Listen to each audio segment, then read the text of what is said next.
Le fils du pauvre de Mouloud Ferraoun, deuxième partie, chapitre 5, suite. Son cœur déborde de reconnaissance. À la récréation, il commence à se rassurer. Les élèves sont généralement aimables le premier jour. Si ceux des autres classes ne le remarquent même pas, ses nouveaux camarades, par contre, quelques-uns d'entre eux tout au moins, mettent une certaine coquetterie à attirer son attention. L'un fait de l'esprit pour le faire rire, un autre explique avec fougue un théorème que tout le monde a compris aussi bien que lui, un troisième déclame comiquement les imprécations de Camille. Menrad est prêt à admirer tous ceux qui le voudront. Il admire tout le monde. Il se voit si obscur, si pitoyable et écrasé. À 11 heures, avec son ami, il déjeune à la gargote d'une soupe, d'un plat de pommes de terre avec de la viande et de la salade. C'est un festin. Mais il goûte à tout du bout des dents. Il n'a pas faim, son estomac est contracté. À 4 heures, il se rend chez M. Lambert. M. Lambert est un homme admirable. Sa haute taille, légèrement voûtée, sa démarche un peu raide, comme celle d'un officier, la longue barbe qui orne sa figure inspire un respect mêlé de crainte. Il a aussi une voix forte, grave et mesurée. Mais près de lui, quand il vous a regardé de ses yeux pleins de franchise, de douceur, de naïveté, le respect se transforme en confiance absolue. Il s'empare de vous avec simplicité, s'accorde avec assurance le droit et le pouvoir de vous guider. Vous vous laissez faire avec joie. Chaque élève au collège sent le poids de ses responsabilités. Quand il fait son petit examen de conscience, il se dit que ses parents se sacrifient en payant les frais des études. Le succès ne dépend que des enfants. Le devoir de ces derniers est donc bien clair.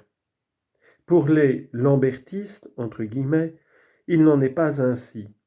Le missionnaire endosse tranquillement cette responsabilité à leur place. Ses hôtes n'ont plus qu'un souci, lui donner satisfaction. Et lorsqu'il est satisfait, il est difficile à n'importe quel parent de ne pas l'être.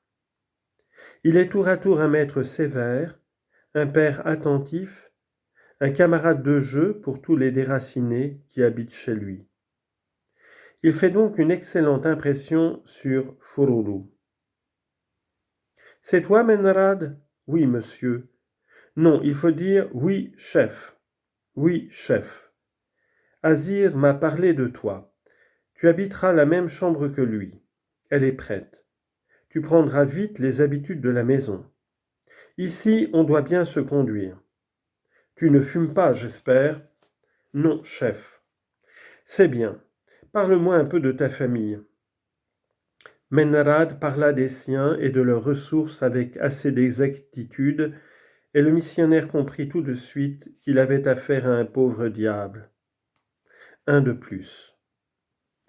Tu as la bourse, c'est l'essentiel.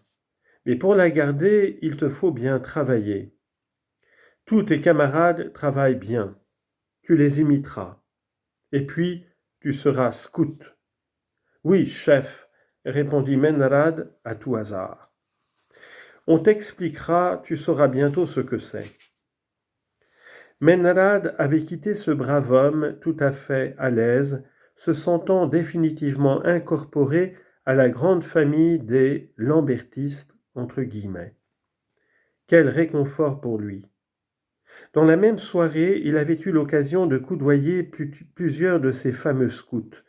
Il lui avait paru particulièrement serviable. Ainsi, sa première journée était terminée. Avant de s'endormir, il la revoyait tout entière. Il était heureux et bénissait Dieu.